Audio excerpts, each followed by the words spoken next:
Now, what Madison officials are saying and doing about a lack of affordable housing in the city.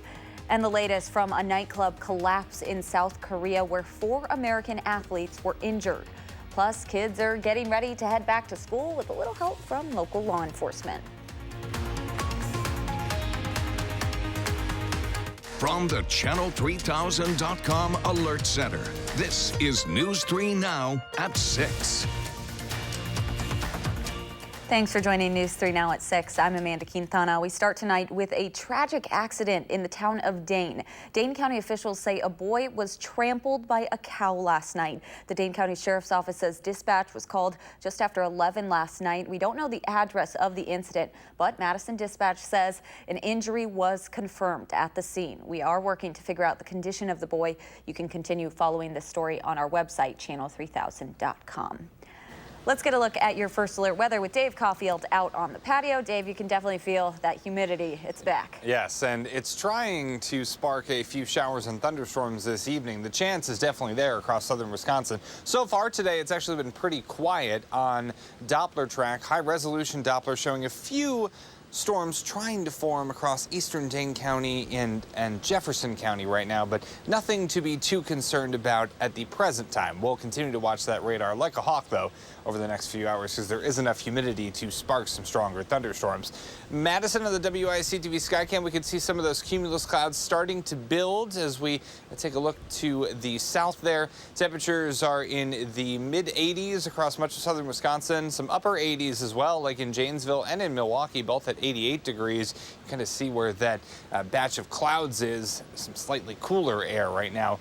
But dew points have definitely come up. They're in the low 70s, so that's pretty uncomfortable outside, and it feels like the upper 80s and low 90s still at the 6 p.m. hour. So your day planner, temperatures will fall through the 70s into the upper 60s overnight. Another very warm and humid day on the way for tomorrow with highs in the upper 80s. Could feel like the 90s once again. We'll go over storm chances as we head into next week in your first alert forecast in just a few minutes.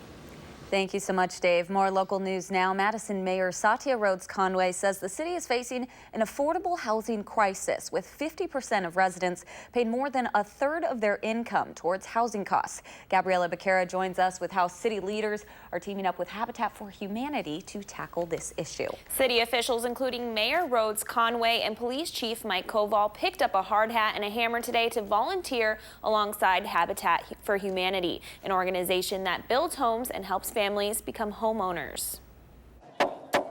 On the outskirts of Dane County Farmers Market, I have absolutely no idea what it is. What, the banging? And at the edge of the state capitol, volunteers are busy building Habitat for Humanity homes. It's really fun because everybody has such great attitudes. They come out open and willing to listen and learn, and knowing it's all for a good cause, it's very enjoyable. They are building house frames in a public setting to raise awareness for affordable housing.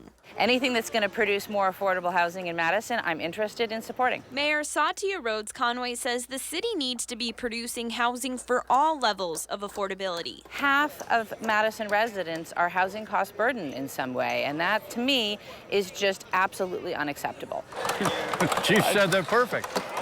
Who's going to argue with the chief? This is something that builds things up and gives people a positive vibe about what this community is capable of doing when they collaborate and come together for a unified cause. Police Chief Mike Koval says he believes affordable housing is critical to Madison's success. When you have the stability of knowing where you're going to lay your head on a pillow every night, that takes care of so much of the apprehension and the anxiety, and it means that you're connected to a community and to growing with that community. Future homeowners hammer away alongside the volunteers. How can I say?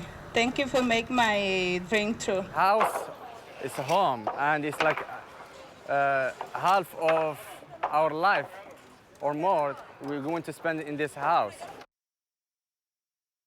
Mayor Satya Rhodes Conway says events like this one isn't enough to solve what she calls an affordable housing crisis. She says the city is soliciting proposals for affordable housing developments. All right, thank you so much, Gabby.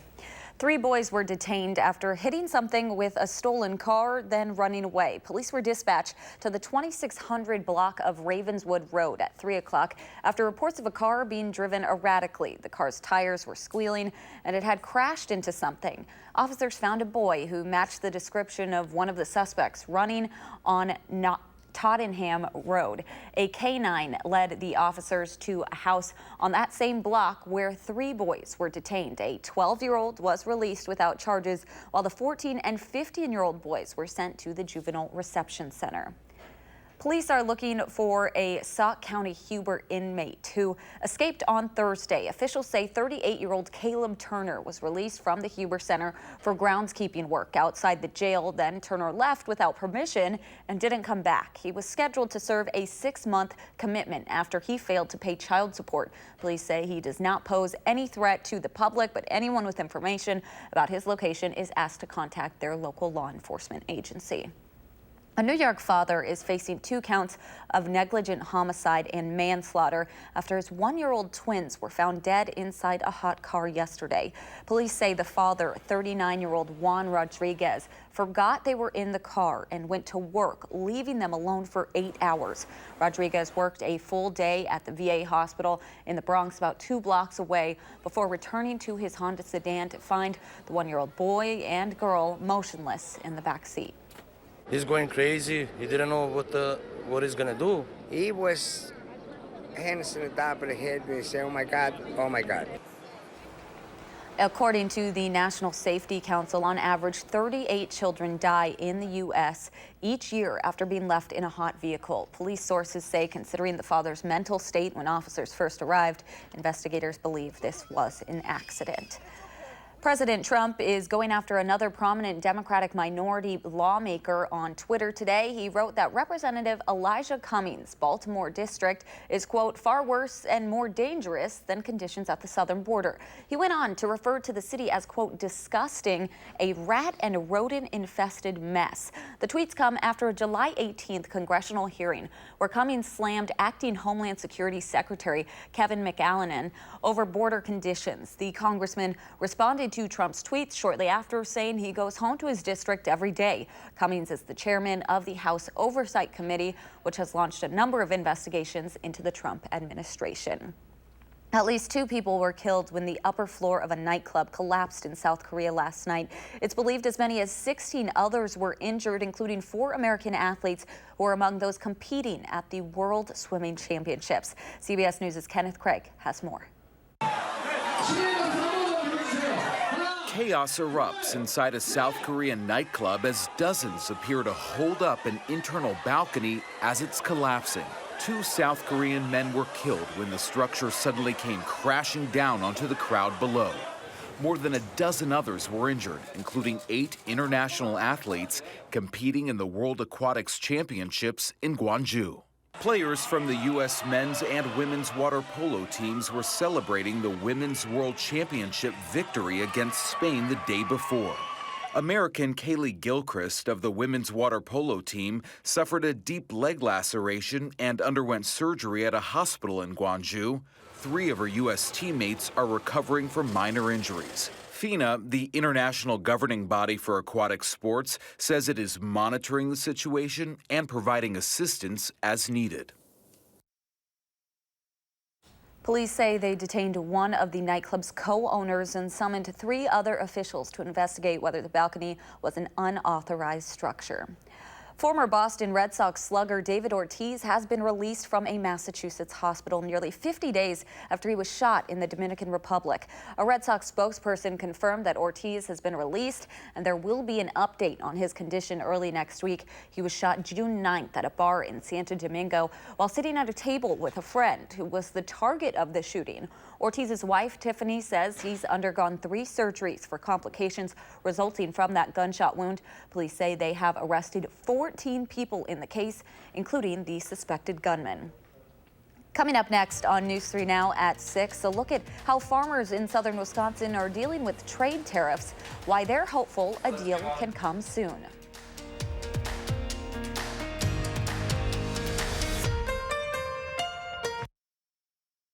Hurry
Just into the Channel 3000 Alert Center, an update to a story we brought you at the top of the hour. Officials say the accident in the town of Dane killed an 8-year-old boy who police originally said was trampled by a cow. Police now say the boy was run over by a skid steer loader operated by his father.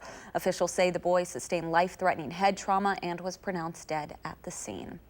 Farmers at this year's Rock County 4-H Fair say they're hoping a new trade deal is introduced soon. Rock County reporter Adam Duxter joins us now with why that would be a relief to farmers in south central Wisconsin. Adam. Well, Amanda, the farmers I spoke to today say not much has changed with tariff issues between last year's fair and this year's fair, and they say that's not a very good thing. While this week's fair is meant to encourage the next generation of farmers, Doug Rebout of Rebout Family Farm says that future isn't exactly certain.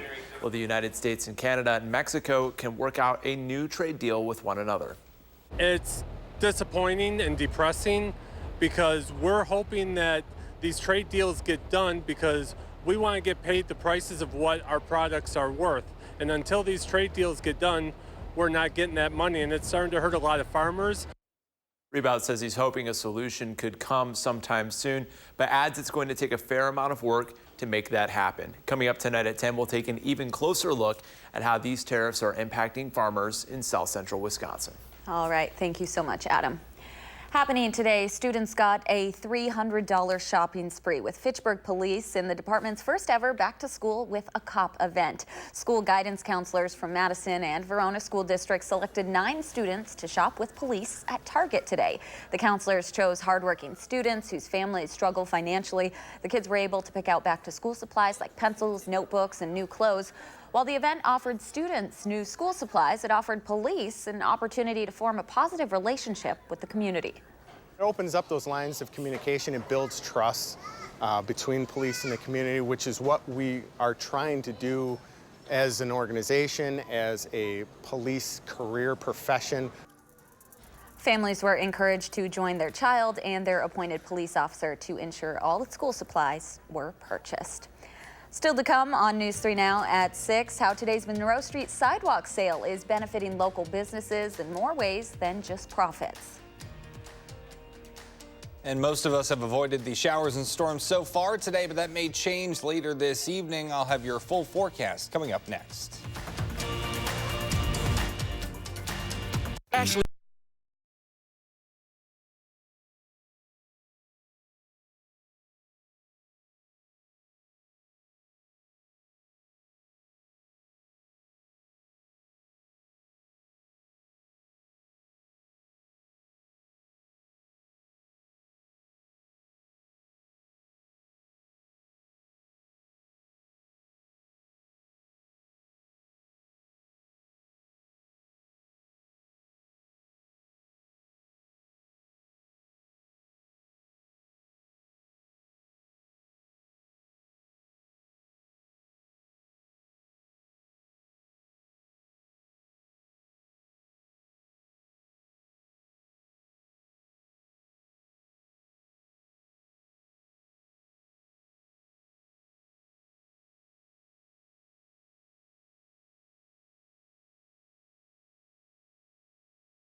Welcome back. With a major multi-year road construction project behind them, Monroe Street business owners held their annual sidewalk sale today. The Monroe Street Summer Sidewalk Sale started this morning, and it looked a lot different than it did last summer. That's when the multi-million-dollar construction project was still happening. Now, months removed from that project, business owners are hoping the sale reminds shoppers of everything Monroe Street has to offer. I think it's really about networking with the community and meeting people. So for us, it's even less about selling our pottery and more about letting people know where we are. So in our case, we're in the basement of a building on Monroe Street. So it's not, most people are like, oh, where are you? I've never heard of you. And so this stuff, it puts a face on it. If you missed today's sales, you can check out the Monroe Street Festival on September 14th, which will feature similar sales, entertainment, and a book sale at the Monroe Street Library. Let's get a look at your first alert weather with Dave Caulfield. Dave, it's pretty hot out there. It's not as humid as it was a few weeks ago, but it's pretty hot. Yeah, that humidity is definitely back with us, that's for sure. At least the rain has avoided much of southern Wisconsin today so far, so any outdoor plans went off without a hitch so far today, but we are noticing a few blips starting to show up on radar closer to a front. A lot of the activity has been well south of southern Wisconsin. We still see a few light showers trying to make their way through Jefferson County pretty unsuccessfully. That being said, there's still a chance if we do get additional thunderstorm development that those storms could be a little bit strong to possibly even severe, with some gusty winds, some small hail, and some heavy downpours possible. July precipitation, nothing so far at the airport today. We did pick up 0.01 inches of rain from yesterday's showers and storms during the morning, so about 5.5 inches for the month of July, well above normal of about 4.2 inches of rain that we usually see in the 7th month of the year, with a couple of days to go until we get into August, right around the corner. As far as rain chances go, we could add to that monthly total over the next couple of hours this evening. We'll want to have the umbrella with us just in case we do get some of those scattered showers and storms. I think much of Sunday will be dry across southern Wisconsin. That might change as we get into the overnight hours, and early on Monday morning, some showers and thunderstorms are possible before skies will gradually become partly sunny later on Monday, setting up a beautiful middle of the week stretch across southern Wisconsin. Platteville on our Queen Bee Radio Skycam looking at partly sunny skies. No storms on the horizon just yet. Maybe a few towering cumulus clouds building in the sky in the Edgewater Skycam, but nothing that catches our eye and alerts us just yet. We'll continue to watch that, though. Today's high of 85 degrees, about 5 degrees above normal for this time of year. Nowhere near the record of 100 set back in 1955, however. Some other temperatures right now, 82 in Watertown, 88 in Janesville, and 86 in Boscobel. You factor in those dew points in the lower to middle 70s, that's pretty uncomfortable air that is outside. So it does feel still like the upper 80s and lower 90s across southern Wisconsin. I think that humidity stays with us into tomorrow, and that means through tonight as well. Chance of showers and storms this evening, otherwise partly cloudy skies. For tomorrow, we're in the upper 80s, very warm and humid. Showers and thunderstorms could visit us once again later in the day. So on Future Track, pretty quiet once we get through the shower and thunderstorm chances this evening. Then as we head into tomorrow, you could see multiple rounds of showers and storms possible. But I think the best chance for southern Wisconsin happens to be late Sunday into early Monday before we start to see the atmosphere calm down a little bit later on Monday evening, and then could feel like the lower to middle 90s with that humidity before we start to get more comfortable as we head into next week. Plenty of sunshine on the way for really Tuesday, Wednesday, and Thursday, with temperatures in the upper 70s and low 80s, lower humidity during that time as well. So it looks like we have another great stretch of weather on the way. It would be nice if we could kind of transplant that from the middle of the week to the weekend, but I'll work on that.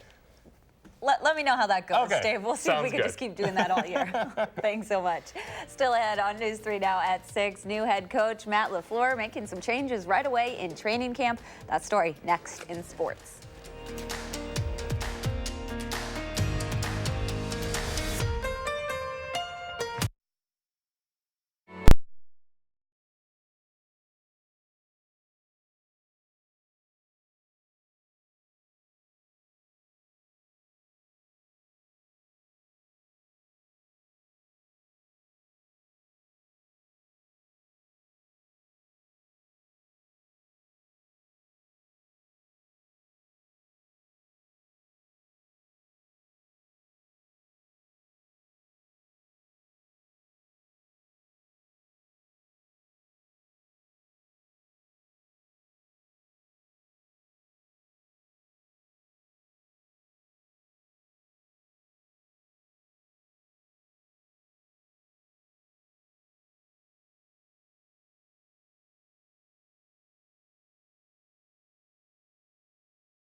Well, 1 hour and 41 minutes for day 3 of training camp at Ray Nitschke Field, and this guy here really starting to put his touches on the Packers as first-year head coach. Newly signed running back Corey Grant getting some runs in with the returners, and Olive Sagapolo, you see him right there, number 67, stretching, getting acclimated with the team. Aaron Rodgers and Deshaun Kaiser both throwing some notable long balls, and equally as impressive, Jamon Moore and Geronimo Allison making some money catches. But Coach LaFleur still wanting to pick up the pace and get rid of those penalties. The Packers committed 108 of them last season, which was in the middle of the pack in the league. But that's something I stressed to the team afterwards, is we have got to be more disciplined. There's no doubt about it. And there was way too many pre-snap penalties. And also just as a team, our sense of urgency. There's room for growth there. There's, getting in and out of the huddle, the tempos with the motions from a defensive perspective, just the communication from pre-snap. So there's a lot of room for improvement there. Elsewhere on the field, you may notice that Aaron Jones looked a little more cut this year. The 30-year running back coming off of a season where he started off suspended and ended with a knee injury. So definitely lots to improve upon. And this offseason, it started with his diet. Cut out all candy, chips. Those are two of the biggest things. Any junk food, pretty much. Replaced it for the healthy choice. Oranges, apples, almonds, different things like that. So it doesn't taste as good, but it doesn't. But your body feels better after. Like you could definitely feel a difference after about a month. Your body just running off of that energy. You can feel a difference. No more chips and candy. Oh, man. If you're apprehensive, concerned, maybe even annoyed with the Brewers' pitching rotation, you have good reason to be. The team has pretty much burned through all of their depth, and they need some help fast. Tonight, Chase Anderson, who is one of the two, has been steady on this starting staff, the other being Zach Davies, will start on the mound with a pretty equally matched John Lester starting for the Cubs. Right now, they are scoreless in the bottom of the first. The legendary Cheryl Swoops and Kobe Bryant in Las Vegas to check out the WNBA's best in the All-Star game. Check out Brittany Griner, a homegirl on Team Wilson there, waits underneath for the slam. And then later, Erica Wheeler with the ball. She stops and pops up for 3 of her game-high 25 points. Sue Bird and Megan Rapinoe in the crowd today, too, checking out the action. Second quarter, Alyssa Thomas goes up to Griner. 2 hands this time. She had 16 in the game. Team Wilson wins 129-126, the final score. One of my favorite things about sports is moments like these. Eagles quarterback Carson Wentz meeting 11-year-old Giovanni Hamilton at Eagles training camp yesterday. The 11-year-old wearing Wentz's number 11 jersey, and he has a rare genetic muscle disorder that affects his bone and muscle development. And he and Carson hugged several times. Giovanni told Carson that he was his hero. That's amazing. I know. It basically made his life. He's tearing up and getting emotional too. This made me emotional. I loved it. Oh, that's so great. What a great story. Yeah. Okay, I have to follow that. Yeah, that's sorry. Awesome. That's Weather an awesome now. story. The weather a little bit less awesome because we do have that return of the humidity. A few showers and thunderstorms are possible this evening. We're looking at one right now close to the border of Dodge and Jefferson counties. Nothing to be concerned about yet, but if we do get additional development of thunderstorms, some could be a little bit on the strong side. Still feeling like the upper 80s and low 90s across southern Wisconsin with that humidity. 7 to 10 day forecast showing that after these evening showers and storms get done, we're pretty quiet until we get to later on Sunday into early Monday morning. Some more showers and storms are possible. More comfortable weather returns for the middle of the upcoming week. All right. Thank you so much, Dave, and thanks for joining us. We'll see you at 10.